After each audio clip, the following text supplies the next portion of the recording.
Hey, friends. Welcome to the fourth episode of the Doing Better Show with Oliver Ox. I am Oliver Ox, joined by my lovely co-hosts, Danny, a.k.a. Broadcast Deezy, and Jaws Maleni. And today we have a special treat. We have our first in-studio guest, my good friend Max. So he will be joining us, and in honor of this moment, we're sort of going to go a little bit different today. So instead of doing a more organized show, we just decided this week we're going to just kind of flow with it a little bit. So we got a couple little topics that I want to touch on, but we're going to see where the show takes us, and I think we'll have some fun with that.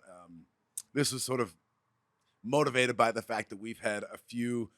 When we set up the show before we actually get going to the show, we have a lot of little moments when we end up just talking about whatever while we're sound checking and getting all the cameras squared away and everything. And we get some good stuff right there, and we have some fun. And even after, so we just decided last week that instead of being more structured, that we'll sort of take it easy this week and see where the mood takes us.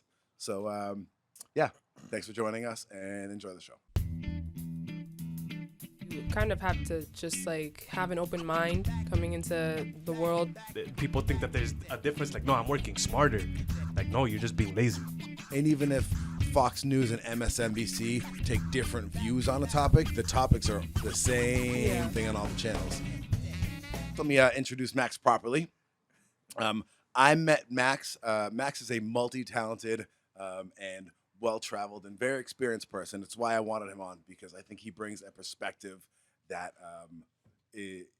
he always has something interesting to say. And we actually heard his voice last week's show in a segment that I've called Max Wisdom. I'm sure he's not going to like that because I think he's far too modest to say something like that. But I think he already in his statement said, that's just my opinion. And he's already downplaying himself enough. But I think Max has seen and done and experienced an awful lot, and I think his perspective has incredible value. So I'm really happy to have him next to me today. So I know Max from music. Max and I were in a band together that I'm currently in, called Merrimack Delta Dubset, which has been hanging around for years. Max is a bass player and an incredibly talented one, but Max is a multi-talented guy. He's definitely great with all things tech, and he does some composing and some producing of his own. And Max has some really great music out there, which we will make sure to link so you guys can check out some of the stuff that he does. But more than that, Max brings a perspective of having lived life and gone hard in a lot of ways in life and done a lot of interesting things. And we have a tri-generational show today. We got the old millennial here. We have our little Gen Zers over there, although Danny hates that. And we got Max, the Gen Xer, so he's gonna bring some extra wisdom this week. Backpack. Oh yeah. So anyway, the theme song for this show is the opening of Backpack, which is a Merrimack Delta Dubset song.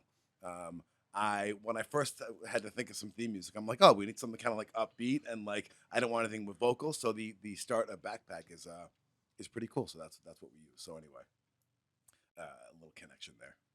Interesting. Excuse me. Interesting statement about Backpack. Back in the day, I created a ringtone of your section of Backpack, that intro that you made, that you say on Backpack, and that was my ringtone for you. So whenever you would call me, it would be Merrimack Delta Dubset, Merrimack Delta Dubset. We're on the interwebby thing. Oh, really? Yeah, that's that intro. The one from when we played live at Harper's Ferry, right? Uh-huh. I think that was Harper's Ferry does not exist anymore. It became It became something else, and then it died, and COVID killed it. Right. But Harper's Ferry used to be the shit back in the day. There was we played at I think the music scene is making a bit of a revival in Boston, but it's one of the things that I talked about with you remember Kristen Grant? Did you ever meet her?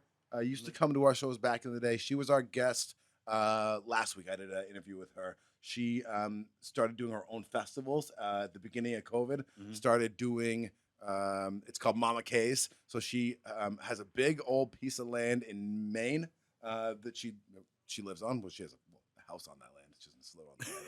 But so she has a big old piece of land in Maine, and she decided that she was going to have, because she was a part of the music scene in Haverhill since the late 90s. Wow. And has a lot of friends who are part of it, but as not as a musician, but just as a lover of music and a supporter of the arts, which I think is awesome, because I feel like so often when you play shows, small time shows, like half the people there are the other bands and their girlfriends, right? Yep. And to have people that are like into the scene regardless and are just there for good music. Like I've been before I performed ever, like I always loved live music. Like even music that I don't like, would never like buy the CD of. Buy the CD. Look how old I am. But music that I would never listen to on my own, like I would, if you see it live, it's got a whole different vibe, right? Like I could get down with shit live that I would never, ever listen to. So, but she's been one of these big supporters of the scene. And why the fuck did I start talking about Kristen? Where did that all came from? We had started with Harper's Ferry. It was gone because of the intro I Oh, have. thank you. My Thank you. ringtone. Thank you. So anyway, she and I were sort of talking about the fact that music has become so unbalanced in the music scene as far as who's getting paid. So like when you think about it, back in the day, even 10, 15 years ago, you could go see a show at any level of money you wanted to spend, right? You can go to some open micy, like no cover thing, whatever. You can go to shows that are $20 and $30 and $40. Yeah. You can go to shows that are $50 or $100. And then like if it was Bruce Springsteen or something like big, like the Rolling Stones or whatever, then maybe it's a couple $100. Yeah. And now I feel like one of the things that COVID was definitely helped, sort of put the nails in the coffin of a lot of the medium music scene, right? Like, and I think now, so like the big one that I think of recently was Taylor Swift was in Gillette, and motherfuckers are paying $2,000 to see Taylor Swift in Gillette, in the nosebleeds in Gillette, with another 60,000 17-year-olds and like whatever, and I guess like adults listen to Taylor Swift too, which I didn't know. No offense to Taylor Swift fans out there, but I didn't realize that was a thing. But so the only reason I know is because my daughter wanted to go. I'm like, you think I'm gonna do that? To No. stand would be hot. Yeah, well, and like with my binoculars on, or like you're really watching on the screen, right? At that point in time, if you're that far, yeah. What's my same thing about like I'm never going to an NFL game because like that shit's cold, and I get a better view on my couch if I'm gonna watch a football game, right? Like that's not. It's cold. I want to. My couch is warm and comfy. So anyway, but that our conversation was about sort of kind of reminiscing as old people, like at the good old days of when there was a lot more of a live music scene. And when we were playing in Haverhill, like you would come down here on a Thursday, Friday, Saturday night, and the streets would be full of people. Yeah. Like especially in the summer, the streets would be full of people. There would be you could stand right out here and hear 4 or 5 different live bands playing in different places. DJ at this place as well. Like it was awesome. Awesome. It was great. And like that's when we were playing, and it was you would even if you weren't even if you didn't bring a crowd would show up. And if you were good, then a crowd would stay, and you would meet new people, and new people would come like your band. And those days, man, I remember doing that, taking a set break, leaving, going like two bars down, walking in to watch another band, like watch their set during a set break, and because we played there, and they had a cover, but we played there, so they just let us in because they knew we weren't staying, and we come back and just go back and forth. That was awesome. That dude, yeah, to live through that was great. Yeah, and people would come to our show. I'm like, all right, I'm gonna come for the first set, but then I'm gonna go see this band, and then I'll be back later for you guys for your last set or whatever. And, oh yeah, and then everybody show up right at the last set. Yep, and it's bumping. Yeah, people waiting the door to get in or whatever. And now like we'll still play if we play Haverhill not that often. We'll still have places, we'll still have lines out the door. But it's because it's people who don't go out that often and will come just to see us, and it's not like a scene in and of itself. Yeah, back the scene was awesome, but that was also that was also not just. I wouldn't want to say that was just music. Music was like one of the main components, but that was. It seemed like that was also just like a whole art thing that was going on, like kind of like saying the arts come in cycles, and hell, it's like who if you go back, Andy Warhol, that kind of stuff. What happened after him, art wise? What happened? What was the next big thing to happen? And then what happened after that? And how long was the time period between them? Music is doing the same thing. Music has gone from through composed music. I mean, you go all the way back to classical music. It was one thing. Then there was a whole gap to where music was like creation was non-existent. Then you had this I guess this burst of genius, and then it fell off again. Then it's another burst of genius. Like when you think like who all died at the same time. Like Prince died, and who all died around Prince, and then who's the next Prince? You know, and then because that's what you're really looking for, and it's like saying, um, when did Prince truly be seen as a genius? Was it his first 5 albums, or was it his last 13? And are we going through that same period with artists now? I guess when I think about it, like when I was growing up, the like mad people got rich off of music, and I think Mm-hmm. because of the medium, right? Because Yeah. the it was the tapes, tapes and then CDs when I was when I was a little bit older, and like that's what I spent when I was a kid. That's what I spent all my money on. If I was mowing lawns or shoveling driveways or babysitting or do whatever I did to get money, even through being 15 and working at McDonald's, like I spent a large portion of that money on recorded music, right? Like, how much money did you guys spend when you were growing up on music, See, right? Do you buy music? I never did. No. now Right they here. have like a different. True. They have a different model now because it's not just like you buy the music individually. You just like you pay for like Spotify or like Apple Music, so you're paying like a Yeah. general fee. Right, but you know how much money the artists get Two for two Spotify? cent 1 cent per 2 plays. Oh no, the No, Spotify. No, no, that's a Not few. even. That's No, a not lot. even that. Yeah, I thought you were gonna say Apple Music because 2 plays on that's 1 cent. Well, if you're saying like platforms like that, then yeah, I do have like a Spotify subscription. But like CD wise, I never bought one. Yeah. Right, and you're paying Like- what, $10 a month for the total of your music? I have the student thing. Like, I got the bundle. Okay. Michael Jackson's Off the Wall. I walked through the snow to get the vinyl. George Duke. George Duke had an album. There was a song called Broken Glass. I don't know the album. However, that came out the same year that Janet Jackson's first album came out. Came out on DVD. Came out on CD. $33. I remember my dad when I was little. We were still living in England at the time, so I must have been 4 or 5, and I think he had just he must have just got a raise or promotion or some shit because he went and bought a CD player, and it was like this thing in the house. Like the CD player was like the item of all the items. I'll never, they had that right through my teenage years. It was still in the house we grew up in, but like that was a big deal. My dad thought it was just the shit for having a CD player. Yeah. Oh But- my God. But I think I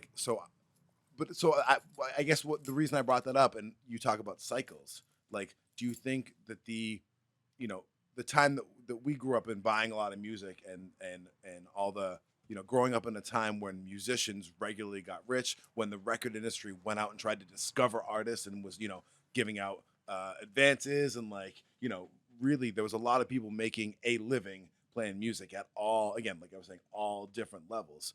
Do you think that will come again? Like, do you think there's going to be another cycle that brings that back? Because now it's like Taylor Swift, and then there's there's a sort of there's a handful of those artists that are making big money. Mhm. Most of whom are owned by their labels, right? Like especially in like hip hop and like that scene, right? A lot of these dudes, the big dudes, even aren't making a whole lot of money in their pocket at the end of the day. They're not clearing a lot of money. They were made by their labels, and the labels are reaping the benefits. then you have a little bit of like a mid-tier scene where for people that play like a lot of festivals and stuff like that. But that's a small number of bands making money at that level. And then like nobody else is making a living playing music anymore. You know, man, you know what? You know me. You know how I am and how I think, and the fact that I can go, okay, so take it like this. Back in the day, you had all these fishing boats. Everybody would go out and they're making mad money catching all these fish, right? And they were catching all these fish, and it was like, uh, they were like, let's say, few fish. There were fewer fish than there were fishing boats to catch them, right? That's the music industry back in the day, right? Yeah. Now you've got the same number of boats out there, but now you've got so many shiny fish that are there that these guys they can't catch them all, and these fish can be caught by themselves. These fish can jump in the boat. These fish don't need to be caught anymore. These fish can do it on their own. So hell no, it ain't gonna go back to that, because at any point that I put out tracks. At any point that I could put out a track and make, let's say, $50. If I make $50 on something that took me, I don't know, 15 minutes to make, that's all profit. So as long as I can do that, I don't need someone else to do that for me. What are they going to do for me? What are they going to do for me as far as the label or industry? What is that going to do for me other than take money from me? Now, I am not saying I would not sign a deal. I am not saying I would not use that as a stepping stone to get myself out there, because that is what they can do for you. They can, get your name out there and get you seen uh, by more people. But actually signing over a good portion of who you are, no, there's no need for that. If you're going to use, if you could find a way to use the industry or the labels as a vehicle to get your name out there, then that's perfect. But I don't see it going back to the way it was, because there's no need for that. I mean, because my Instagram is full of these kids on bass, amazing. I'm looking at this stuff thinking like, God, I wish I could play that, right? And these kids are amazing, half my age, a third my age, and I'm thinking this kid right here is never going to need anybody to help promote this kid, because I've seen this kid. I'm going to like this, and any person that's seen what I like, or my friends, they're going to promote this. So this kid is going to get a following amongst musicians, amongst all the bass players I know, then all of their friends and all the people that like their music. So why would this person ever need the industry for? So so I agree with what you're saying when it comes to respect and a following, but likes don't pay bills, right? And I Mm, think like when I think of the people that I know that play music full time and don't have other jobs, either they're in fucking 7 bands and they play out, they're busy all the time, mm-hmm, and or they do that and they teach music. Like mm-hmm, that's almost everybody I know that's making a living at a lower level. Yeah, I don't know Taylor Swift, but everybody I know that's making a living making music is either, I think they're all, in fact, they all teach lessons. Like right. that's how they can sustain, and everyone else has a day job Mm-hmm. and makes music. Well, that's that thing. That's because, like I said, you have back then you had this fishing boat catching catching these fish, but there were more fish than there were boats. So everybody can make music, but everyone can't be caught by the industry. Everyone can't be seen. And that's the big thing. It's really now more so about being seen. You have to work harder to be seen, because there's so many shiny fish out there.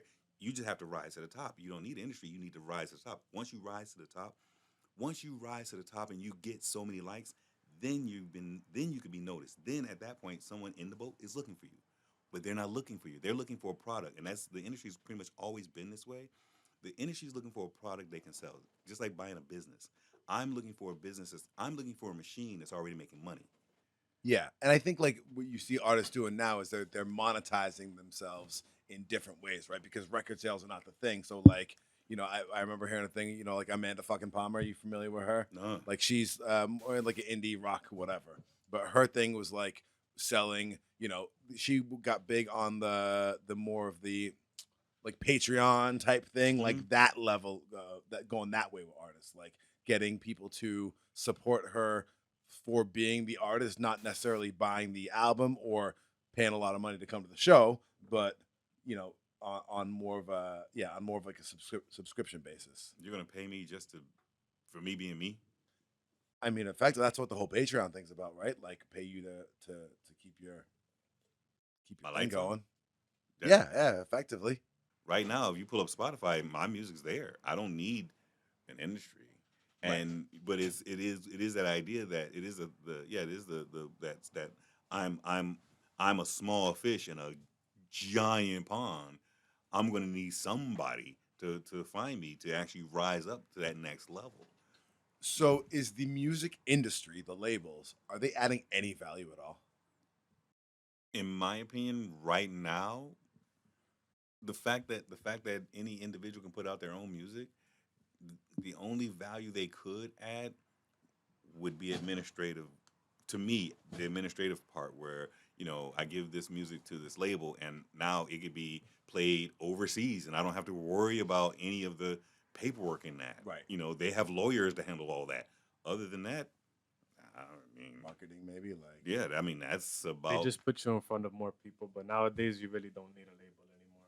Right. yeah. So actually, I want to hear from you about this because you're coming in as as a Gen Zer making music, and you work hard. Like you're putting in work. Like what's your game plan? Like what's your attack? So everybody does it a little bit differently. The way that I'm at least doing it, I understand like attention. It's an attention economy right now. So whoever gets attention gets the money, right? But people don't understand how they get the money. So I keep it simple. You need to have merch. You need to have the masters and everything down on everything that you got. And you got to know how to market a little bit. And once you have all of those, you really don't need a label because you're gonna have money coming in from merch. You put whatever logo you make, you put it on top of a shirt. You can sell it yourself. You can make an online shop. There's Shopify, Squarespace, Webflow. There's tons of websites that you can make a scratch website on, throw a shirt on, sell it. As long as you have the people looking for you, you could make money off it. At least personally, I've made a couple $100s off music just from streaming, just because I made sure to get all my masters down and have my own thing and produce my own stuff now and do everything like that. So it's basically nowadays, if you have a net, then once you have that attention, you could start monetizing it. So what you're saying is you basically need to be your own label. Yeah. You're a mini label of me, and like you're doing all Yeah. the things a label would have done, all the merch stuff, all the copywriting, and all that, the intellectual property side of it. Like that's Yeah. you making it happen, and that's where the money comes from. Exactly. And too, like things like BMI, when you do performances, you get paid a couple of bucks. Especially if it's like a big venue, they'll give you like, a couple $100.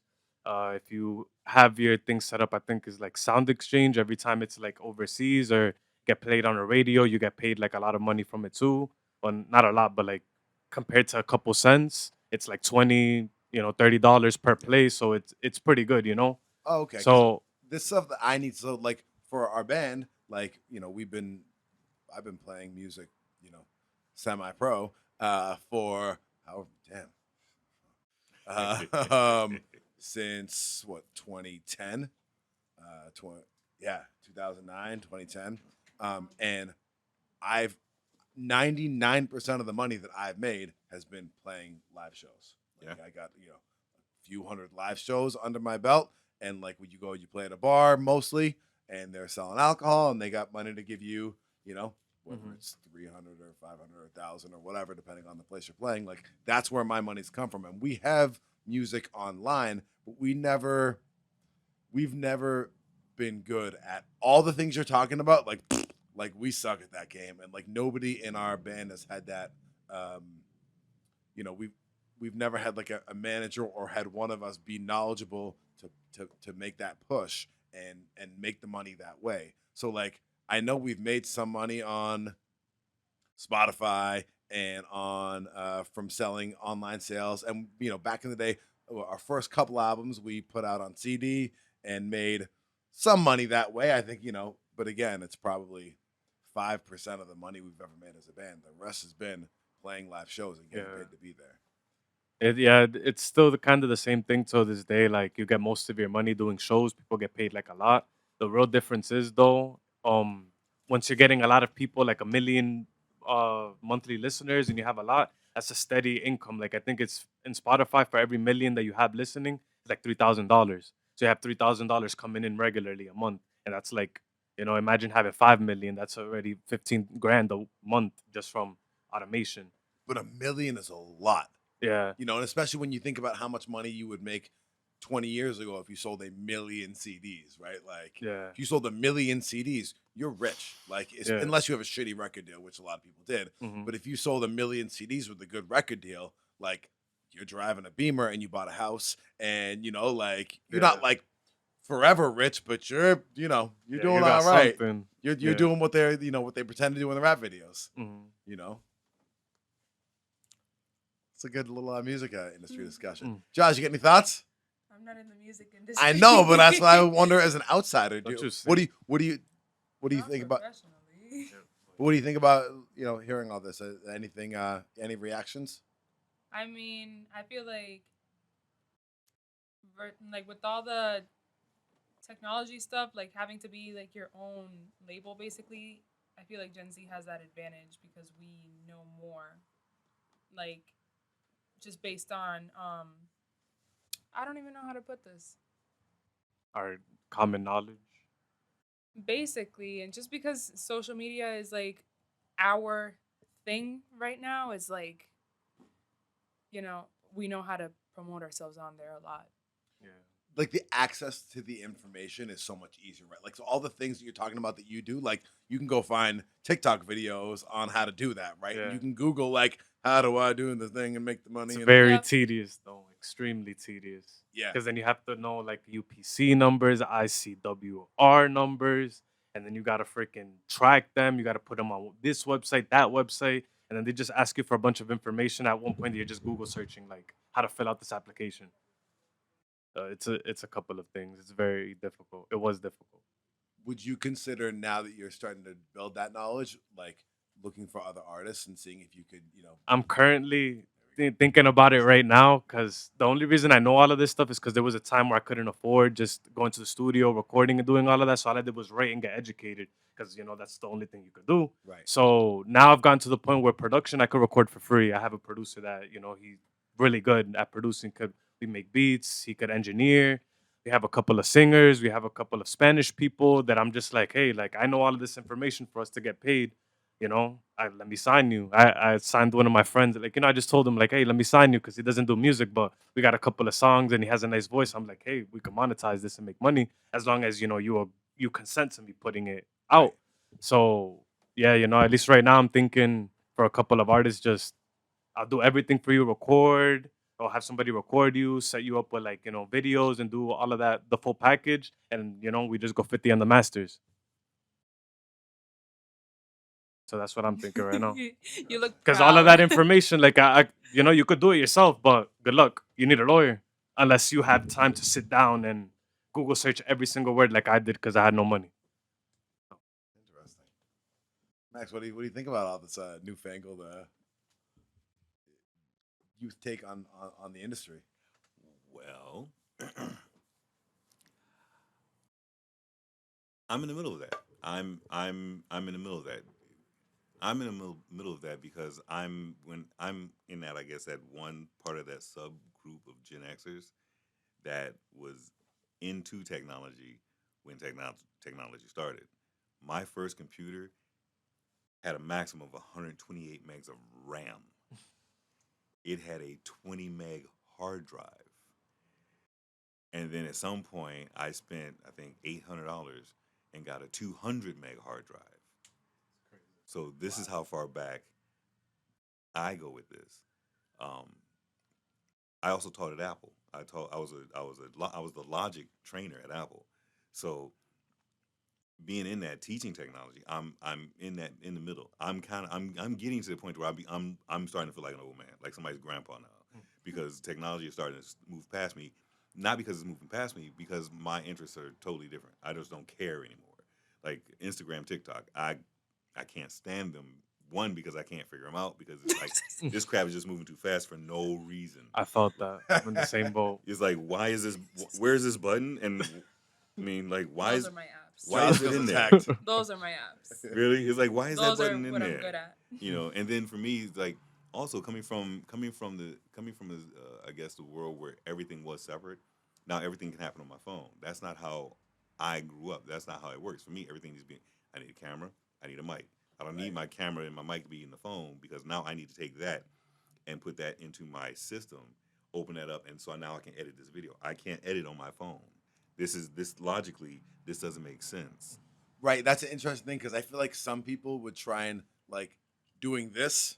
Like, I feel like if it was y'all starting this, like you would just be like 4 people with phones on phone stands, Yeah. and like that would be how you do it. But for Just me, put like, one phone to record right here, and then camera there, and that's it.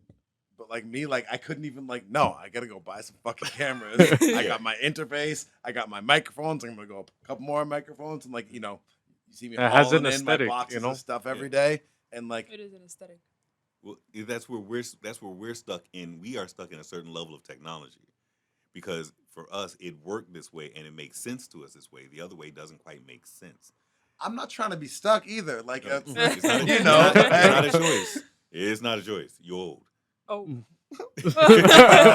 but no, but I think too, like you can't tell me that the microphone on my phone is gonna be as good as this. It isn't. It's Right, right. like- Right. It's now we're talking about quality. Now you're talking about your experiences, your own innate experience in the quality and what you're looking for.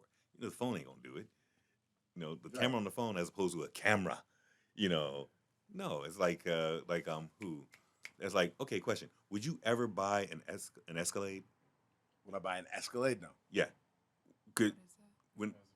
Huh? What's Escalade? The Ford, The- the Oh, Cadillac, yeah, Cadillac, Cadillac Escalade. Oh, yeah, Escalade. yeah. But- Now, So that was That was empty. when you were baby. That was the Oh rap. my God. That was the rap video car. Like Yeah, if you were, oh my that's what God. everybody wanted was an Escalade. It's like the original Modern day fancy Suburban. SUV. Yeah, like a Suburban made by Cadillac. So Suburban with all the. yeah, Right now, you go buy a brand new Escalade, it'll cost you $120,000. So it's like the top of the line GM SUV. But like before, when we were younger, a luxury car was a car. You bought a BMW, you bought a Benz, and it was a car. You would never drive a truck. Trucks are for fucking farmers, right? Like there was nobody.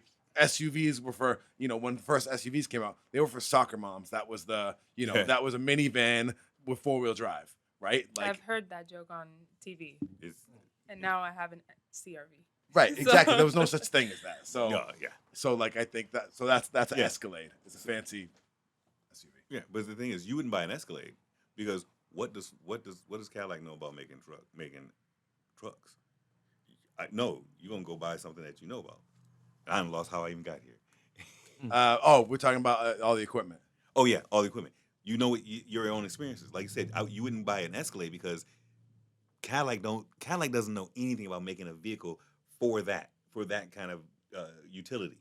You buy a Toyota because you know that's going to work. That's quality, right? That's true. Your phone, same idea. That's the Escalade. The microphone on your phone, that's like buying an Escalade. But that Shure mic, no, that's made by Shure. It has one Right. job. It's a microphone. Right. It's a phone, This it's is a camera. Sennheiser, actually. Sennheiser. Well, again, it is a microphone where someone actually sat down and engineered the diaphragm on that microphone to do one thing. The phone it's got 15 different jobs to do. At least. Yeah. So I mean, no. I also wouldn't buy an Escalade because I'm allergic to hype beast. Like it just like To I who? have been since hype beast. Like anything that's like whatever the in thing is, I'm like that's whack. Like no matter what it is, if everyone's like, oh, that's the like. So I want a Toyota because like there's nothing cool about having a Toyota, right? Like it's not- I actually thought that what you said was like something you could have an allergic reaction to. I seriously. but like no, like I don't like. I've been like this for forever. Like I just don't. Whatever like the coolest thing is, like I'm like no, like whatever the like the trend is. You're a snob. I'm I'm kind of like You're that a with music. You're a reverse snob. I'm like no. I'm a like You don't like snobby people. no, because it's not even like snobby. It's like I just don't like. I don't want to be a follower. Like I want to do my own thing and I want to make my own decisions. And like I have a Toyota for my SUV because like that's the highest quality and I know my shit. Like I It's know a my Toyota. research. It's not fancy. Like it's not. I don't buy a Lexus. I bought a Toyota, even though it's the same thing. The Lexus is the fancier version, and like I don't need to be impressing anybody with my car. Like I'm impressing myself because I bought the best fucking car because I know the best one, for the money and like whatever. And it's the same thing with a lot of things. Like I don't want to, I don't have an iPhone. I'm never having a fucking iPhone because like I don't want like I got an old Galaxy Note because it's a big ass screen and does exactly what I want it to do and like it's perfect for me. And if I had a new iPhone, what's the newest number, Danny? This game 13, 14, 14. 14. And like everyone's like, oh, iPhone 14. I'd be like I don't know, like I just can't. I It's don't. literally just a reinvented 12. Why is it that you're younger than I am, and you sound like somebody's grandpa? Mm. Talking about your devices. No, because my Galaxy Note's not that old. It's like 4 years old or something. Like it's whatever. But I just don't. I don't like the trend. Okay, not liking trends. I don't want to. I don't want to monopolize this. I'm so sorry because I can talk and I can go and I can just blah. But not following a trend. Working at Apple, it was like the worst thing. And I'm in that same boat with you as far as that at Apple, and it's the craziest thing. And this is part of your generation with this. The tail end of your generation, but I think your generation is carrying all of this.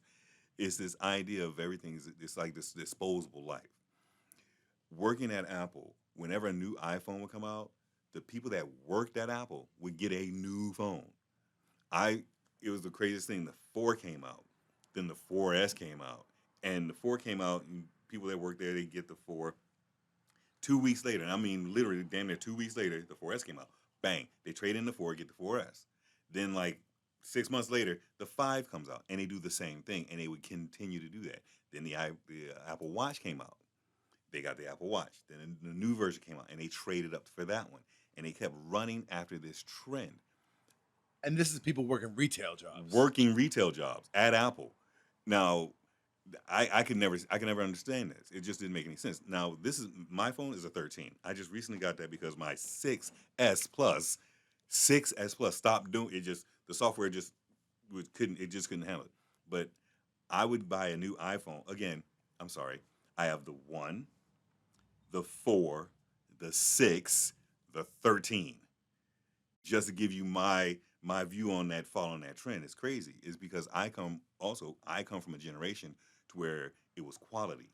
When you bought something, you bought it. It was going to work. You kept it, and you did whatever it took to keep it as new as possible. And that was just something that we had because of what I want to say is we took on that mindset based on how much you had and how much you were given and how much was available. The more that's available, the more I'm not sure the word I'm looking for. The more that's available, the more we kind of ignore or we overlook, take it for granted. Thank you. The more that we have, the more we take it for granted, and the more generations or the later generations since they have more and they grow up with more. Like growing up with the iPhone, growing up with iPads. I had Lincoln Logs and Tonka trucks and a dirt mound in the backyard. My mother was like, "Get your ass out the house," right? And I spent all day out in that dirt mound, happy as hell. Yeah. Now you take you little Susie's on punishment. You take away her iPad, you got to send her ass to therapy. Because It's crazy. I mean, but seriously, that's how it is because kids have been given so much. Now things are so disposable.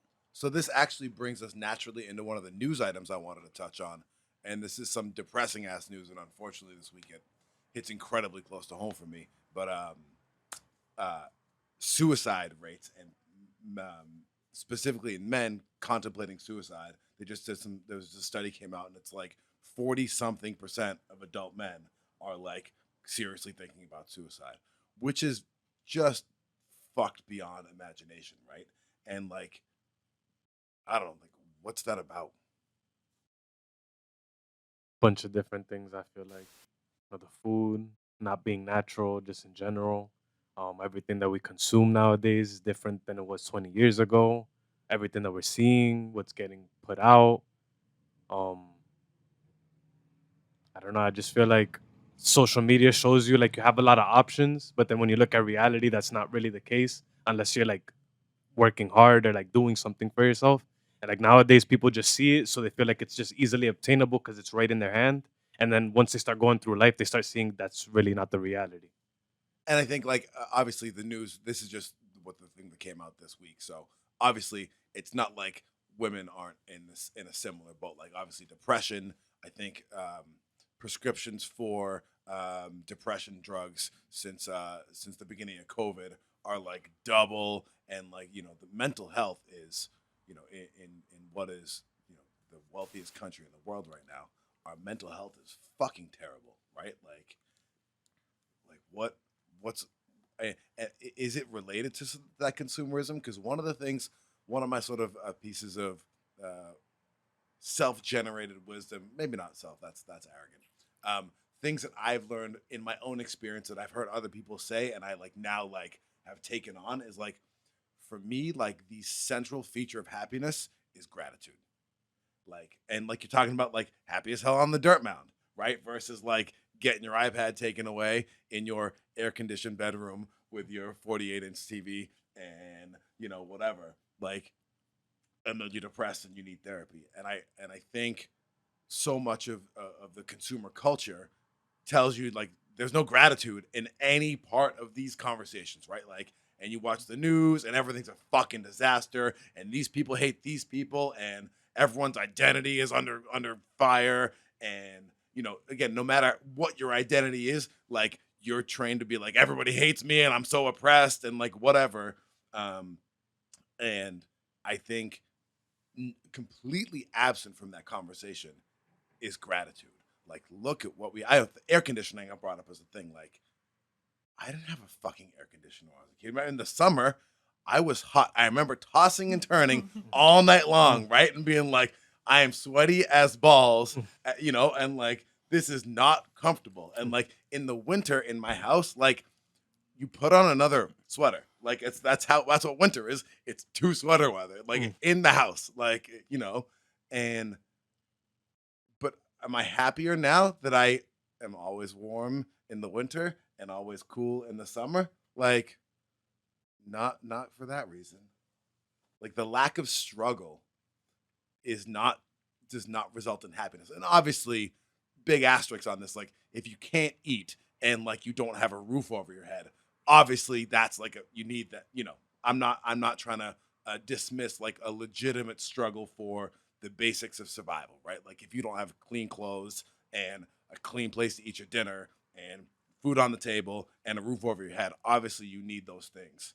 And I'm not downplaying that at all and trying to whatever be back in my day. Yeah, we're But talking about air conditioning. like something like that, like I didn't need air conditioning. I would have fucking loved to have it on those July nights when I didn't sleep a wink because I was sweaty as hell. But like again, did that make me a less happy person?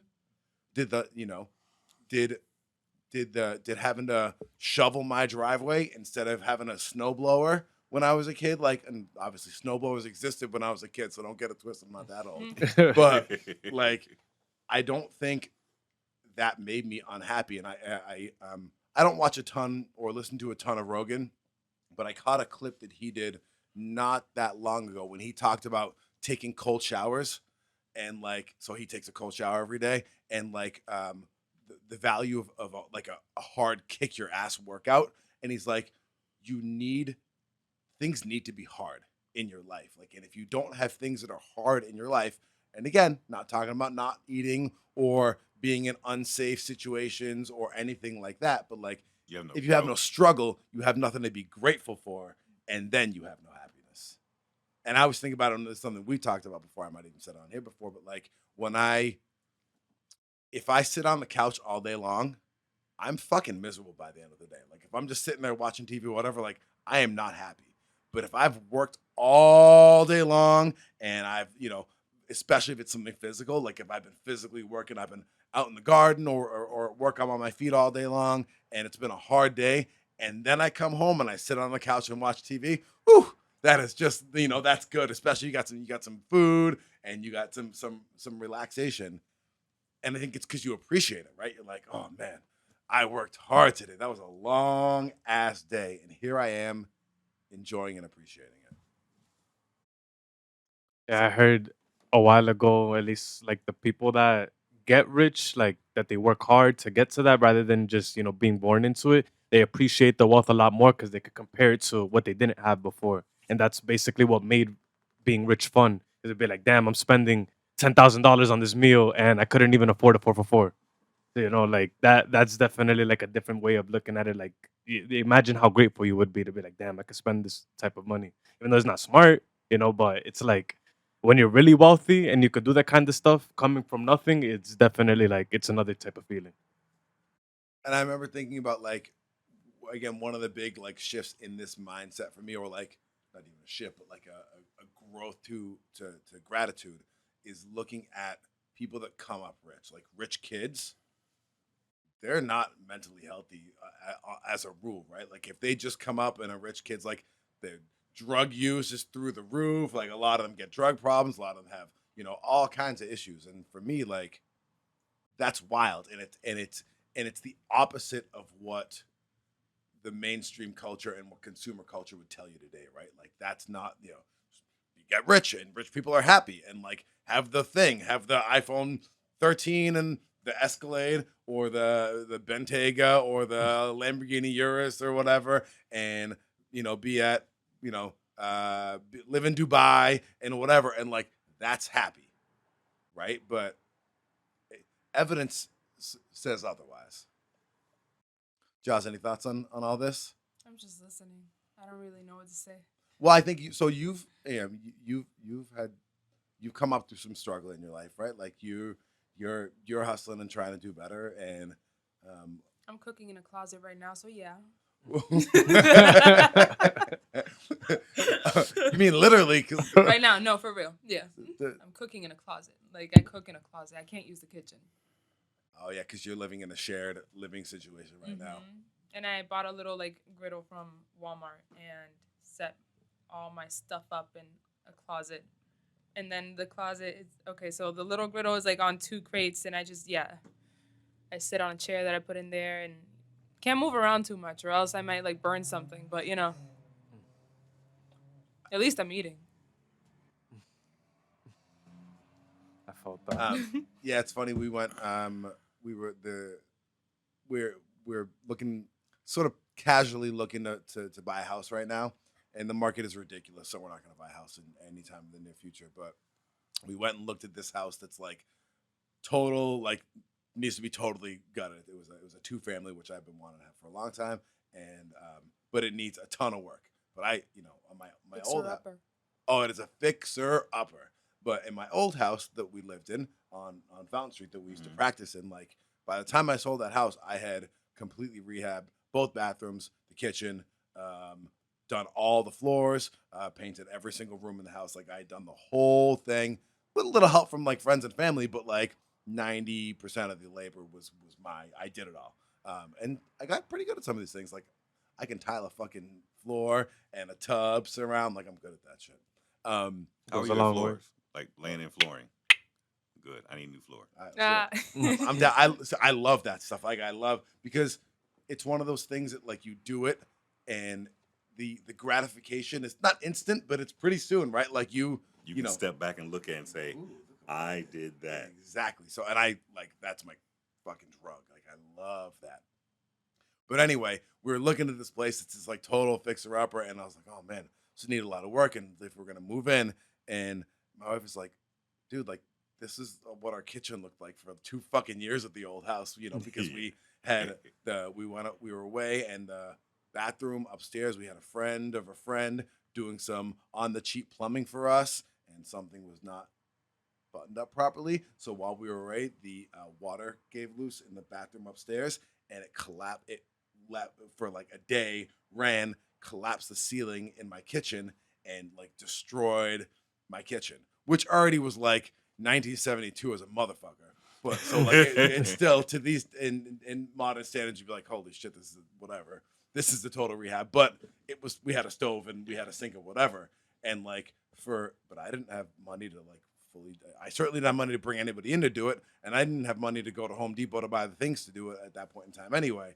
So it was a couple of years before, and even then, like my dad helped me on bringing me to Home Depot to pay for my tiles for me to go put in or whatever. And so my wife was like, we've been there. Like we've had worse floors than this, and worse walls than this, and worse ceilings than this, and whatever. So if the market was not crazy and there weren't 55 people there trying to bid on this house, we might have pulled the trigger, because I was like, oh shit, yeah, we were like this. And the reason I thought about it is for like 6 months, I cooked on a griddle in the living room. Like that was, I got pretty fucking good at cooking on a griddle in the living room. You got to figure it out. Sometimes the temperature is not really what it says. No, No. it is what is that? Try and fail or whatever. Like you gotta Trial and error. trial and error. Thank you very much. You know what? Yeah. That gratitude thing you're speaking on, and the mental health thing. It is the mental health in this country is the way it is because of that disposable nature and the fact that we don't create, the fact that people don't struggle. When you think about like you were talking about taking a cold shower, when you talk about things of that nature, dude, in Saudi, man, I'd have to.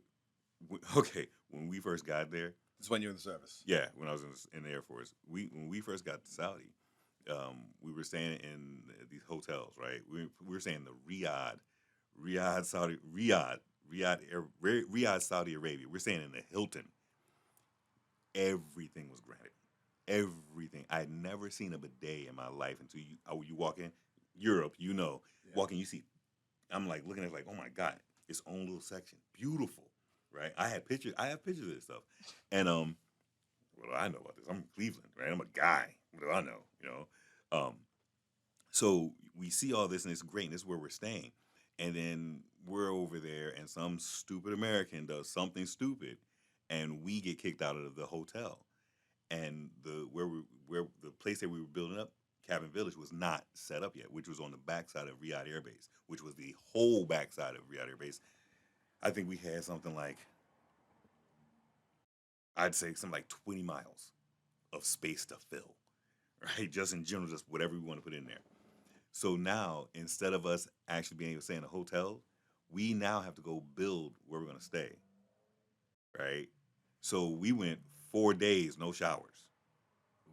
And then when the showers did come up, there was no hot water. So everybody was taking a cold shower, right? That's just how it was. That's just to speak on just one of those things of difficulties that you just deal with. And how you deal with the world around you and how that prepares you for the next step. One of the things when you go overseas, you have your different bags that you have to pack. You have your A bag, your C bag, your D bag, whatever the bag is. It has specific gear in it. So you got to pack your bag. I've got 8 uniforms, blah blah blah, 6 tubes of toothpaste, 3 toothbrushes, whatever. Now, you have a whole list that they give you because they're telling you this is what you're gonna need for this deployment. You're gonna be gone this amount of time, supposedly this amount of time. Now you're supposed to have so much shampoo, and they give you alternates that you can put in, right? So if you don't want shampoo like liquid shampoo, you can take bar soap. Instead of taking liquid shampoo, I would take ivory soap, right? So for instead of 1 bottle of shampoo, 3 bars of soap. So I'd pack all this soap. Now back to the shower. Going to the shower, I've got a face cloth and 1 bar of soap. That's it. No towel, no nothing. That's all I need. The key is that's all I need. When you live to what you need and you are happy with who you are, where you are, and the things that you actually need, that mental health thing goes away because now you're not racing after something. You're not chasing after something. You're not depressed or down because you cannot or you have not obtained something else, someone else's dream. This is where Instagram comes in. You're always chasing someone else's life. You're always chasing something else. You're not living your life. I have to live up to some image. Oh, this person has this person has that. Well, I want that. Do you really want that? Is that really what's going to make you happy? You see this person, you see them having this, but you don't see the backstory. Or do they actually even have that thing? There you go. Like, even that. Because I feel like earlier I made the reference to like the rap videos, right? And like that was I feel like that was the precursor to so much of this is, especially in the early 2000s when like that was my sort of, in the 90s when I was a kid listening to hip hop, like mainstream hip hop was fairly cool. Like there was a lot of, like in the mainstream, I listen to, this is Tupac and this is Biggie and this is, Naughty by Nature. And, these are some talented artists doing some cool, fairly cutting edge things, right? Like right in the mainstream. And then in the 2000s was when I went down into the underground basically for the music that I liked, because everything in the mainstream, Biggie died and then Puffy was like, cool, I'm going to make everything shiny. And that, Master P, and like from then on, it was all, private jets and Escalades and money, money, money, money, money, and, strippers and like that whole nine. And what's wild about that is, especially for these artists that were industry artists, a lot of these dudes, those are leased yachts. Those are rented Lamborghinis and like whatever. And I feel like now the Instagram thing, like, how many of those people really have Lamborghinis? All you gotta do is walk around Florida for a little bit and take a picture next to anybody's car, and you look like you have a Lamborghini. Right. I've seen it. Go outside. Yeah. You know what I drove today, right? The top's down. It was sunny enough. The S2000. Yeah. So dude, I'm pushing a little S2000. It's nothing great. It's nothing grand. It's a sports car. No, I got it. I got it because I basically stole it from somebody because this guy was selling it. I got lucky. But just that, that kind of status symbol. If I'm pushing that down the road and someone sees me, in my mind, now this is how I grew up. If I'm in my neighborhood and back in the day, and I see me driving down the road in that car, my first thought is like, how did he get that? Let me go talk to him. Let me find out what he did to get that. Not let me, try to circumvent the real world to get that. Not let me try to get likes to get that. Not, it's more so let me get the knowledge, then find out how he did it. Who is this person? Let me find this person's story. How did you do that? Oh, I did this. I've been here. I've been there. Oh, wow. Speaking to this person, I found out, this person knows about this. This person knows about that. Okay, so to get to this thing or to get to this level, you have to be well-rounded. Well, how do you become well-rounded? Well, you have to open yourself up to the world. You have to open yourself up to knowledge. You have to be able to, you have to be willing to accept knowledge from everywhere, not judge the knowledge as it's coming in. Take it all, sift out what is actually logical, what it means to you, use that, keep that, and throw the rest of that crap away. But you can't do that if you're constantly stuck inside of social media because you're grabbing all your ideas from someone else. Gratitude is one of those things you should that you should feel in everything. You wake up, you should feel grateful. I got up. I get to go, here's one for you. I got an S2000. I'm damn grateful. I came from Cleveland. I didn't have jack when growing up. A car? No. My first car, the very first car I drove, not my first car, the very first car I drove, I learned how to drive on an MG Midget. Hey. Exactly. I learned how to drive on an MG Midget in Tucson, Arizona. I learned how to balance a stick on a mountain in Tucson, Arizona. I feel like there's a song right there. Yeah. The girl I was dating had a Datsun B210 and an MG Midget. That's how I learned how to drive a stick. Am I grateful for that? Yes. This is what I learned. This is part of my life. This is when I look back on it. These are all things I can say I'm grateful for. If I've got to drive my car and I'm stuck in traffic and I'm balancing on a hill, I'm like, oh my God, Jesus, where these people just go? No, I'm grateful for the fact that you know what? I know how to do this. You know how to drive a stick? Mm-mm. You know how to drive a stick? I think. I've driven one once, but it wasn't that. I don't know. I wouldn't trust myself just going on one. So we're gonna have lessons at some point in time. Yeah. But the things that you learn, if you my little mini out there is a stick shift. Stop reminding Sorry. So I wanna ask you about something. So I was in CVS today buying a card for something, buying a thank you card. Fucking greeting cards are mad expensive now, and they're all whack. They're also stupid and cheesy. Make them yourself. Yeah, just get a piece. Yeah, of but I feel like paper. that's so bootlegging to be like. No, I have it no isn't. artistic like. Wait. You what? So wait. You have no artistic wordplay? No. Oh no, but it's gonna look on some folded ass piece of paper. I used to make my wife for like Christmas, not for Christmas, for like her birthday and Valentine's Day. I would make her a card, a folded paper card, and I would draw dirty stick figures having sex and doing stuff like that. Or, like, you know, Nice. she got some good ones saved up. My dirty stick figure drawings. Yeah. But that's it. You're a But she knows it's like the folded paper bootleg thing.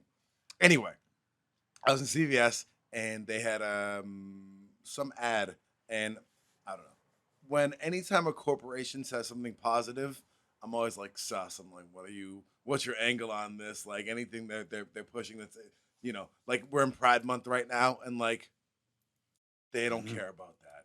Like, let's be honest. Like, I don't know, especially I'm gonna go to the political rant for 2 seconds because I gotta rant for 2 seconds, and I promise I'll come back to real life. Fucking Joe Biden does not care about you. I'm sorry. Joe Biden having this like big pride fucking lunch on the lawn at the White House. This man signed the Defense of Marriage Act. Marriage is between a man and a woman. Until 2010, he was against gay marriage straight the way through. Maybe it's 2006. I don't give a fuck. He's been his entire life as a human being and his entire political career, except for the last 10 years, he's been like, marriage between a man and a woman. I have to appeal to the Christian right so I can get elected. And then in 2006, instead of less than 50% of the American public being supportive of gay marriage, then 51% were supportive of gay marriage. And then magically, Joe Biden's like, I guess I gotta like the gays now. And like now he's this big like LGBTQ fucking hero. Fuck that. All these politicians, they don't give a fuck about you. And if they could get more votes by chopping your fucking head off in the village square, then that would be their policy. I swear to God. But sorry, Insane. Yeah. So anyway, How do you really feel? So that's my shit about like. So anyway, Pride Month is wonderful in that everyone should have rights to be who you are and to live your life free of persecution. Every single person on the planet deserves that. But Target doesn't fucking care about you, and Walmart doesn't fucking care about you, and whatever rainbow flag waving corporation is gonna use you, they are using your identity to make money, to get you in the store, to think they care about you. None of them care about you. Anyway, that what sparked this little my brain was I was in CVS today and they had an ad about some hashtag about it's back to our Instagram discussion. I promise this is not random. This is not random rants. These are grounded rants, or at least connected rants. So about Photoshop, about images online, and about women posting like hashtag. I can't remember what the two ones were, like edited or digitally enhanced, or versus like hashtag natural beauty or something like that.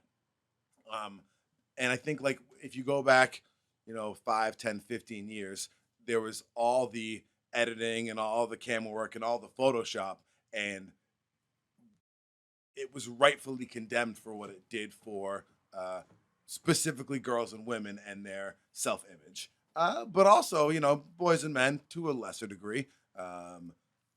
And now now that they've been called out for it, the sort of corporate elite for pushing all these false images of or idealized images of beauty, and for not recognizing the diversity of beauty that exists and all the different ways to be beautiful, and the fact that you're more than just what your face looks like, and that maybe your character matters too. Now they're all like co-opting it like as the corporate way to do, and being like, oh, hashtag natural, whatever the fuck it was. I'll look it up and I'll put it in the show notes, and we'll get a little edited image here so my rant has some context. Anyway, does any of that resonate with you, Jaws? And like, you're someone who posts to Instagram, and like you spend a lot of time in that space. Like, how are your concepts of beauty affected by what you scroll through? So like Max was talking fairly negatively about the Instagram image, and like I see, again, my perspective was one from people pretending to have things they don't have, and doing it for the gram. Like where as a young woman, and you're as someone who's interested in modeling and all that sort of stuff, like what's your view on all that? So I did go through like a time where I just completely had to stop myself and unfollow a bunch of people on Instagram. Um, they came out and said like, yeah, they edited their photos and stuff, but I didn't know at the time. That wasn't like common knowledge. That was just like, oh, this is what I look like, supposedly. And I just kept comparing myself, looking at myself in the mirror, and I'm like, why don't I look like that? And that hit hard. Um, Especially because like you see what I'm working with, like that is not something that was like seen as like a positive thing growing up. Everybody was always like, "Oh, you look better with it straight. Why don't you straighten it? Do this, do that." And having my natural hair out was always like a problem. Still is sometimes. I had an argument recently with my family, but we're gonna leave that out of it. Um, Mm. but it was just like seeing a bunch of girls like they usually, you know how like the Instagram girl typically looks like, right? Or do you not? I mean, It's usually like they have full eyebrows, they're wearing lashes, full lips, and, like the makeup is like good, flawless skin, hair is usually like straightened or in a style, and it's just like I don't look like that. As much as I can try, I'm not gonna look the same, no matter what I do.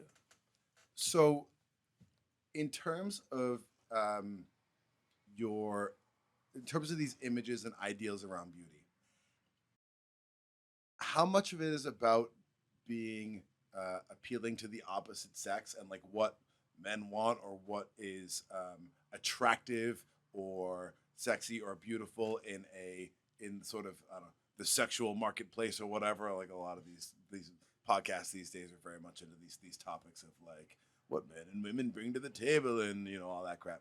How much is it defined by men and how much is it are you do you really care about the opinions of other women, or is that irrelevant to you? Well, currently, I don't care. My page is for me. Like right now, I've gotten like into editing, learning how to edit. I've been taking my own photos. I come up with my own ideas, and I like just put them out there. And I like looking back. I'm like, oh my god, like I've gotten so much better. Like that's for me. If anybody else wants to see it, they can go and look. It's public. It's you can look at it. But I do know that before I used to try and like kind of make myself like look a certain way, just try and have my page a certain way, like, oh, this is what people like. Um, Not like in terms of like how girls be like posting just like no clothes, something like that. No, not like that. But I would always just try and like, oh no, I have to have the light this way. I have to do my makeup this way so that people can like it. I have to post at this time so people can. I don't care anymore. Now it's just this is for me, and I'm gonna post whenever. The gaps that I have in between when I post is terrible for what I want to do, but that's just like when inspiration hits is when you're gonna see content from me. So, and when you say like what people want, like who's people? Like, what is that? What is what is that in your head? It's Like, just who are you? whatever's trending. Honestly, just whatever's trending. Like say, um, in middle school, I remember the thigh gap. Oh my god, that was such a big thing. Everybody needed to have a thigh gap, and I felt like shit because I didn't have one.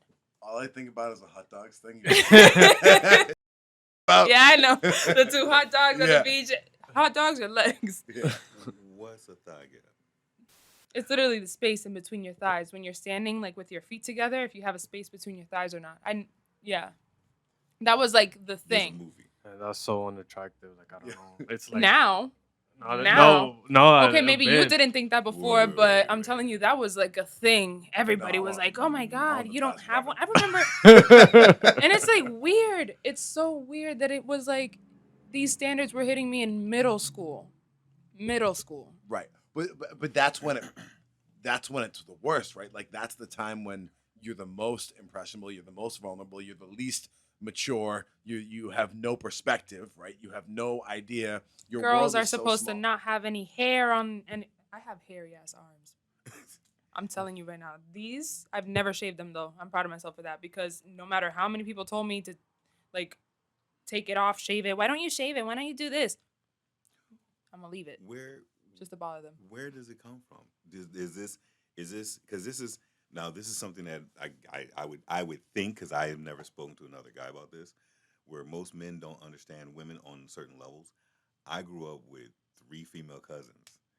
So it was my grandmother, my grandmother, my aunt, my mother, age wise. My grandmother, my aunt, my mother, Beverly, Brenda, Nuki, me, then Harry. And he was 7 years younger than me. So I grew up with his sisters.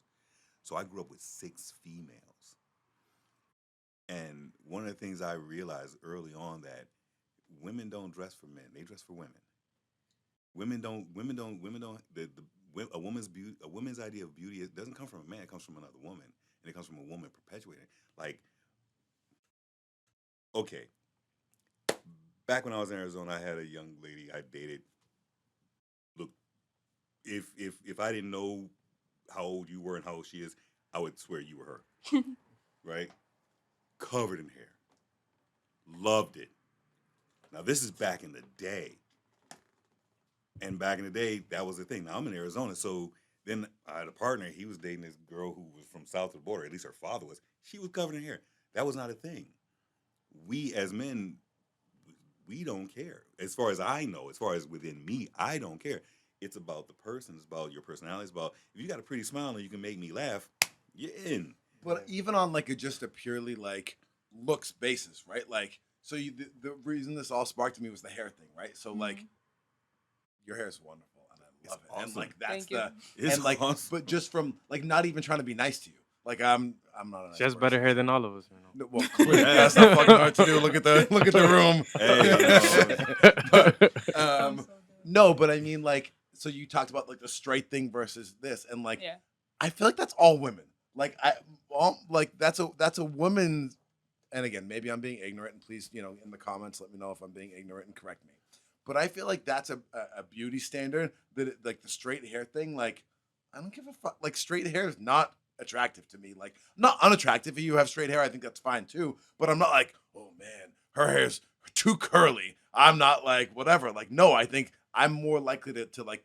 You're definitely more likely to catch my eye with curly hair, with anything along those lines over straight hair. It's just like, it's whatever. Like, But has that always been the case? for me, yeah. And the same thing with the thighs. Like, but I'm guessing you all, probably heard it like before when it was just like, did you not like see it around, or do guys just not notice that? No, it's No. not that we know.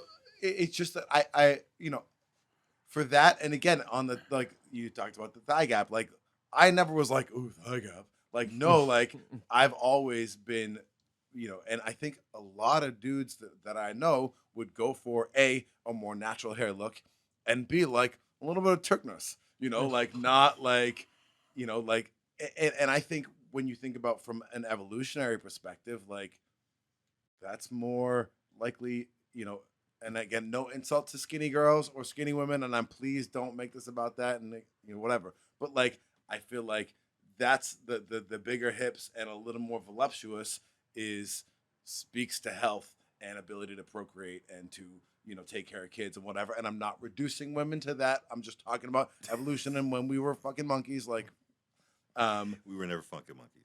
well, Hey, I've never fucked a monkey. So speak for yourself, hey, man. buddy. That's me. But so I don't know. I wonder if that when we talk about these beauty standards, I don't know. I mean, maybe they come. I don't think they come from men unless unless those men are advertising executives, right? And I don't know that they come from, like.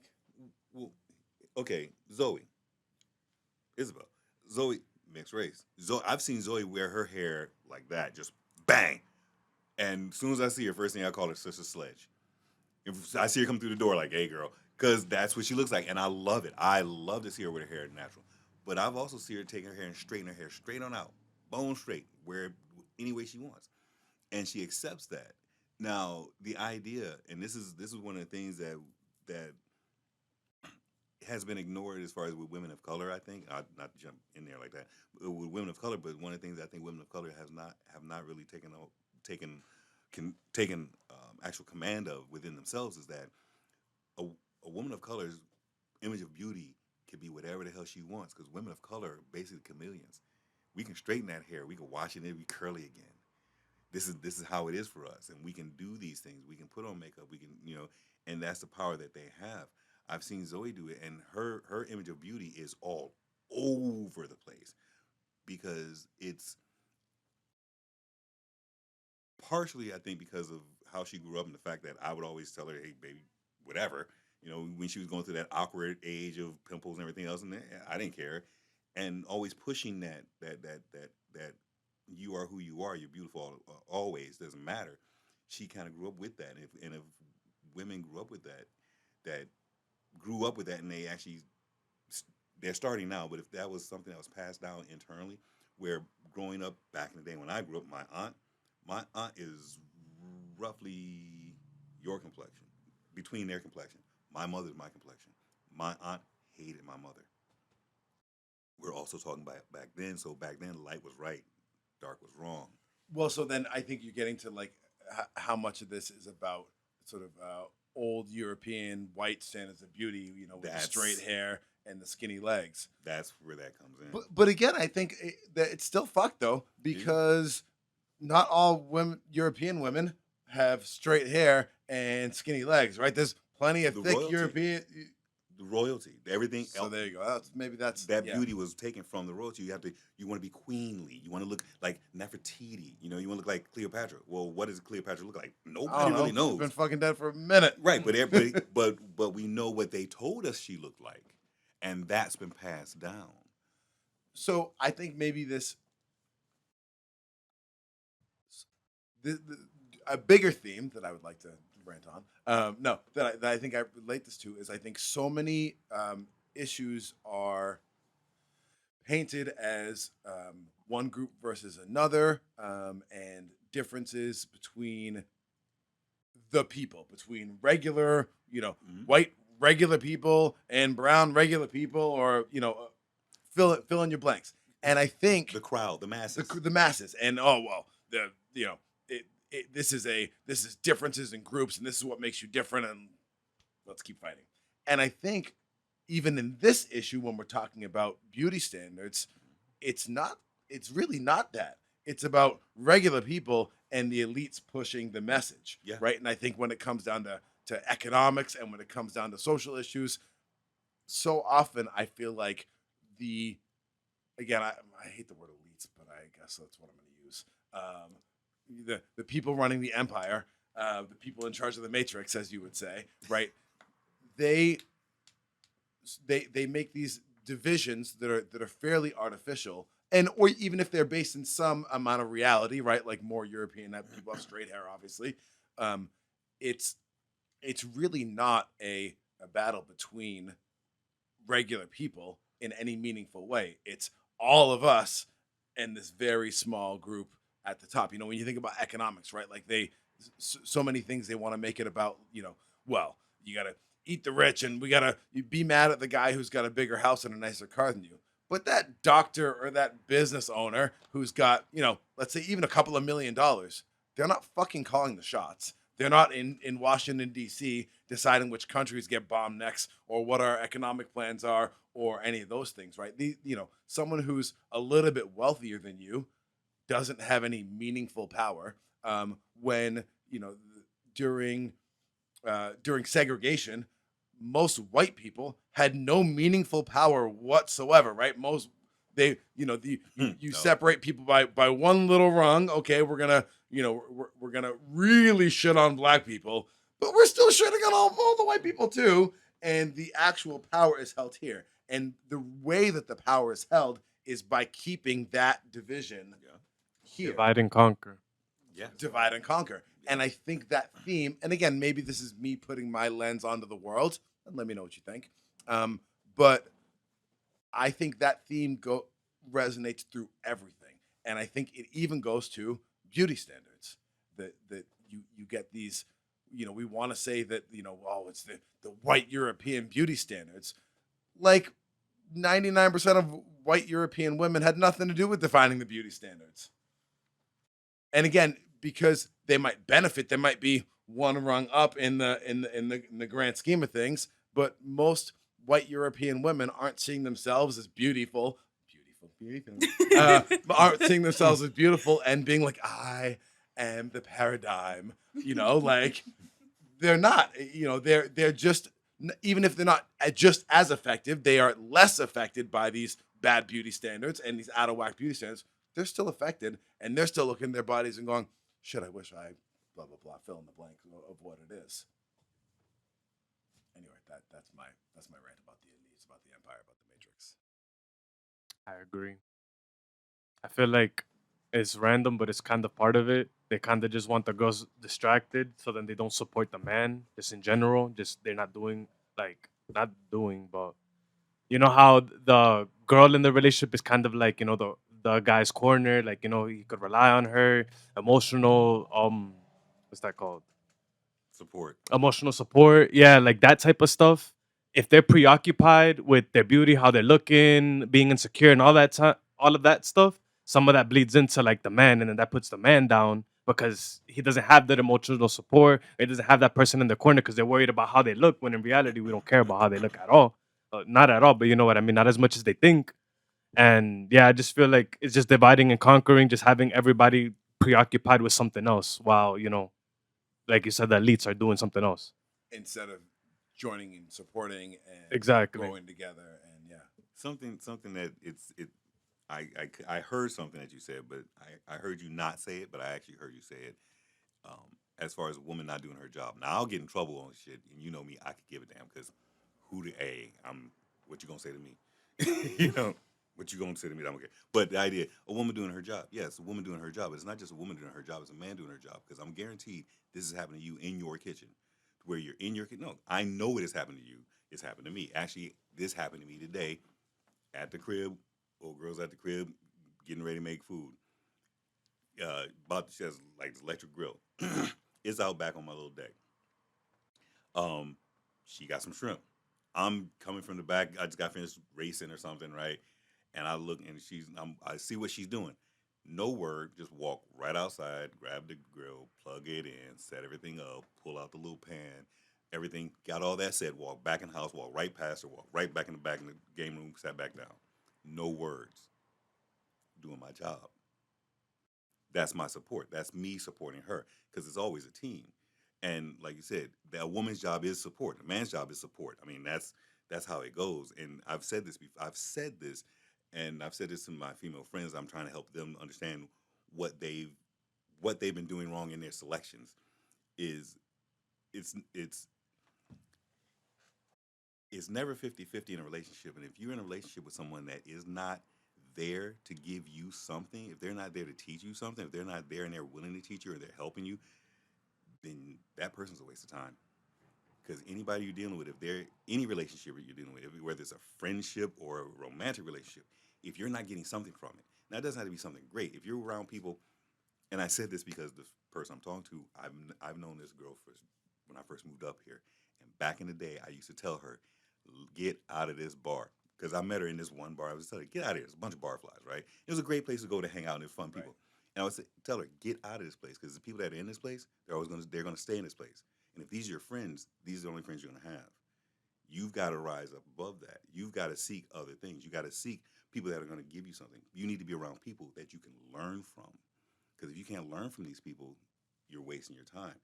When you're in a relationship with someone, you need to learn from somebody. You need to be able to teach somebody. That is the partnership. My job, right. If you're my woman, my job is to teach you. Your job is to teach me. My job is to see where you're stepping and grab you and say, no, baby, don't step there. Your job is to say, yo, man, hold on, baby. Let me check you. You know, a lot of people have a problem with that, and it comes down to, if a man's job is to check his woman on something, we now have that divide. We get to that thing where now we can't talk strongly to each other without now becoming emotional. If I have to speak strongly to you on something, I'm doing this only because I have to, not because it's a regular, because I have to get your attention. Once I got your attention, now we're back to partnership, and now you listen, I listen, because we don't have that. We have that divide within us, and that's the problem, or at least as I see it. That's part of the problem. Yeah, that's. We gotta wrap soon. So, but Jaws, I would love to hear your perspective on some of this, some more, please. Yes, please. As a female, I want to hear what you guys say. On what specifically? Everything, whatever, So, whatever you grab. Go ahead. Wait, what? Max no, is continue, right. continue. Whatever continue. you grab. So, well, first, do you have any feedback or any pushback on any of what we said about the about the beauty standard stuff? So, because you sort of sparked the conversation, and then we all blah blah blah for a while, and then we never got back to you. So, I'd love to hear your. I mean, about the beauty standard, I honestly don't know where it really like comes from. Like you guys were saying, like, oh, maybe it is like just like from other women and stuff. I honestly, I wouldn't know. I just know that it's there, and it's gonna be staring at you 24/7 because it's in social media, it's in magazines, it's on TV, it's everywhere. It's literally everywhere. It's on billboards all the time. Um, and I've actually seen like some brands they've gone back and like say like, oh, we're not gonna edit our pictures from here on. But then that makes you think you've been editing them this whole time and passing them as like natural pictures. This is what they look like. This is what it's supposed to be. And then that's where people get like, I say, what's that saying that they say like comparison is the Oh, the what? kid. Imitation is It's the like the highest form killer of of happiness. Yeah, that. comparison is a killer of happiness. Yeah. Basically, that's what I felt like. Just comparing myself to all these other girls that I saw on social media or like in magazines and stuff, how they all have like they're all toned, they're all skinny, they're all like they can wear whatever they want and look good in it. I have to like dress for my body type. But that's like something that's new now where it's like there's more representation now. There's actual plus size models now. There's like um you can see an ad and there's hairy girls on there now. More natural hair. If I was little and I saw a girl with an afro on an ad, I would have been so happy. I Yeah. would have been so happy. The But importance of no, it was representation. just Yeah. yeah. Yeah. But it was just like always like straight hair, straight hair, straight hair. I remember my grandma, she took me to like this little beauty supply store and it was always that one little box with the girl with the silk press and she's like, "Here, we're going to get this for you so you can, relax your hair. Just straighten it." And that was done to me like ever since I was little and it wasn't until high school that I decided like, all right, I want my hair back. I want my curls. I miss it. Like I felt ugly cuz I didn't have enough money to be straightening my hair all the time. You know how much time that took? You know how much hair I have? Well, and then That. Yeah. but then are we really getting to the root of why the beauty standard is pushed? Because how much money does it take? And everything is about getting that money out of you, right? And when you look at the the cosmetics industry Mhm. and you look at the hair product industry, like these are There's really hair removal stuff. There's hair there you straightening go, things. yeah. There's So everything. the thing that is pushed as beautiful is the least attainable. And the reason it's the least attainable is because you got to spend the most money to attain it, right? Like you got to put the most effort in. So these things have changed because people pushed back, right? Because there was resistance to these old, these sort of hackneyed and People got tired. Eurocentric as well views of beauty, and people got tired of it. So, as a consumer of media, and because you said like all these things are coming at you, the billboards and the magazines, whatever. How much is it on you to control your exposure to it? How much like responsibility do you take for saying like, no, this is bullshit. Like, fuck this magazine. I'm not buying this magazine anymore and their stupid concepts of beauty, and I'm not following this girl anymore because all she does is post these Photoshop pictures and push these brands that are selling a bunch of crap that is trying to make me feel ugly, so I buy their crap. Like, do you take ownership over that now? Now I would say I'm not gonna say like 100% yeah, because I'm not even sure like who really is still editing and who isn't. But for the most part, I try to. Like, if I see that, um, I've seen on social media before there was this like girl that she edits her videos too, where she makes herself thinner, makes herself have more of a waist in her videos to kind of prove to people like, oh look, but like she'll always have her arms up because if she puts her arms down, you can see her arm indent. Right, because the editing. Yeah. So yeah, and So with stuff like that, I'll just stop following. and a couple weeks ago we talked about the whole deep fake thing, right? Like Yeah. the levels of technology that we have to edit these things are crazy. So let me follow up with one more question then, because I am the father of a 12-year-old girl. So like, as for parents out there, like, what do you know? 12-year-olds are not in a position to protect themselves. They don't have the maturity and the perspective to go, oh, this is some bullshit trying to sell me some crap and like whatever. Like, what do we do as parents to protect, insulate, strengthen, whatever it is, defend? I don't know, build up. Like, is it about building up? Is it about blocking these things? Is it about what's how do we do that? How do we make our girls feel beautiful and not, and even more than feeling beautiful, not feel like being beautiful in whatever image they're seeing is the defining feature of their value and their personality and their worth. So I have two little sisters. I have a 14-year-old and a 9-year-old. And yeah, they've grown up a little bit now, like ever since they were little and stuff. And there's a huge age gap because I'm 22. But I recognize the things that I went through and kind of tried to help them through it so that they didn't have to feel the same way that I felt. That 14-year-old sister, the most confident person I've ever met. The most confident person. You can't tell her she's ugly. She'll look at you and say, "You're ugly." Like right back at you. She's like, "Okay, yeah, no. That's not right." And then the little one, she's a little insecure, just a little bit, but that's because of the 14-year-old. She kind of bullies her a bit, but that's another story.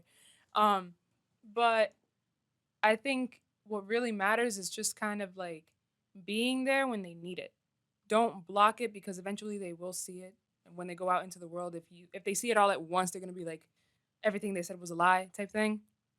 So just like, yeah, they're gonna be exposed to it. Just let it happen. It'll come naturally. Like my little sister, the youngest one, she comes to me and talks to me all the time. Like I tell her, I'm like, you can talk to me about whatever you want. Like if you feel uncomfortable, if someone's saying something about you, just you can come and talk to me. She goes to the same middle school that I went to, and she's gotten comments on her hair and stuff, and how she looks, and how like it doesn't make sense or whatever. And I just tell her, I'm like, they're just jealous. You just look different, and that's it. That's what they're just trying to understand why you don't have to take it for yourself. Do you think you look pretty? Like I just asked her, do you think you look pretty? She's like, yeah, I like it. I'm like, that's all that matters. So you think it's about building them up and then being there as a resource to confide in and to making sure that the young girls feel like they can talk to you about it and that you're there to reassure them so they have that relationship basically. I think that makes a lot of sense, and I hope myself and my wife and everybody around us can do that for my daughter, because the last thing I want is her growing up and feeling less than. Which she might eventually. Oh, but we all do. It'll happen. Oh, but... we all do. That's part of the human struggle. Yeah. I just mean less than because she saw some shit on Instagram and it's like, well, and that's some woman who's got a team of people editing her fucking photos and using all this technology to create a false image. I don't think Des will let that happen. I think Des will always keep her straight. Like, ugly? Yeah, ugly. And then she be like, screw you. And then, then she be over that, because, her brother said it, and I think that just that family unit, I mean, that in itself, I think is just a strong thing. I mean, that's how you do it. I mean, my son, Brandon was growing up, I called him Buddha because he looked like a little fat Buddha. He'd sit there, I mean, in the summers, take his shirt off, sit down, when he little fat face, he looked like Buddha. Growing up, he was always the biggest kid out there, and kids would pick on him because he was fat. And I would call his nickname was Buddha. I mean, hey, come here, little fat Buddha, and I'd hug on him and kiss on him and love on him. And no way did he ever think that fat meant something. Daddy called him Fat Buddha. He's a little fat man. I love you. And that's the thing that broke it for him, the fact that Daddy loves me. I'm fat, but Daddy loves me. To hell with y'all. I am loved just as I am. Yeah, the importance of the family. If your children, if they know that you love them the way that they are, and you teach them to love themselves the way that they are, that's the first step. My opinion, but That's good. Love your kids. Tell them you love them. Take care of them. And then kick them out. They can go fucking It's work. good for them. Yeah, struggle. I'm breaking that one plate. I'm bending that fork. You getting out. All right, we got to we got to call it a day. So we touched on some good stuff today in our freestyle session of no real plan, and we were supposed to react to some videos, and we never even got to that because we got a couple hours in, and And I talk too much. I'm oh, sorry. yeah. I'm So sorry. yeah, so we got to beauty standards. We got to the music industry and the modernization of the music industry and art and self-love and the importance of the family. And what else did we touch on today? We got a lot of Men's stuff health, there. Support. Support. the Support. team. Yeah. The importance of having people around you that are going to support and love you. Yeah. And I think, that's one thing we can all do better at is being intentional and consistent in the way that we support and love each other. And it's very easy to get caught up in the bullshit and to listen to the Matrix and the lies of the empire and to spend, get stuck in the algorithm and not appreciate yourself and take time to appreciate and love the people around you. So I know this week that's one thing I'm going to make sure I do better is to make sure that I reach out to people that I love, because unfortunately you never know, right? And you never know how much on a positive level you can impact somebody and build them that strength and give them that resilience and be an ear for them to confide in. So yeah, I'm really happy that we touched on this today and we took the time out. Thank you as always to my lovely co-hosts. Jaws is going to be leaving us soon because she's running away to Florida because she hates the cold. Which I mean, I can't blame her. We will be looking in the future for another woman to join us and give that perspective. So if you know anyone out there who would like to join us and is in the Massachusetts, Southern New Hampshire area and can make it here to record with us, we'd love to have you. So if you know anyone and can reach out and send them my way, shoot me a message at DoingBetterShow@gmail.com or talk in the comments or reach out to someone who knows because we would love to get that talk on any of our socials. And as always, any comments you guys have, any feedback, any ideas, join the discussion. We would love to hear from you. You got the perspective of four people, but we're only four. We'd love to hear what you guys have to say and build upon that and maybe have some topics for some future discussions. We got lots to talk about. And other than my Joe Biden doesn't care about you rant, we've barely gotten to any politics or world issues today. And maybe that's a good thing for once because, that's the empire and the Matrix too. And a special thanks to my friend Max for joining us. It was great to have Max here and his many years of wisdom. We will try and get him. We'll try and get him again in the future. Anything else you guys would like to add for wrapping up? You can't put me on the spot like that. I can't do it. Come on, you're leaving. Talk. I can't do it yet. Well, not Maybe- leaving yet. maybe We still got a later. couple more shows, so we will get as much as we can out of Jaws, and maybe we'll have a special from Florida feature, which I'd really like to get. Maybe some join us on the virtually. Yeah, thank you guys very much for joining us. This has been Doing Better Show with Oliver Ox. You can find our socials at Jaws Millenni on Instagram and TikTok too. At DZWGM Everywhere. and he's got music out. Max, where can we find your work? MaxLewis.com and on Instagram, just Max Lewis, MaxXXLEWIS, Max Lewis. I'm the only one, or MA3 X Lewis, LEWS. Cool. And we'll make sure to link that too, so you can check out what Max has been doing. He's got a lot of years of musical training and experience and collaboration that goes into his work, so it's good stuff.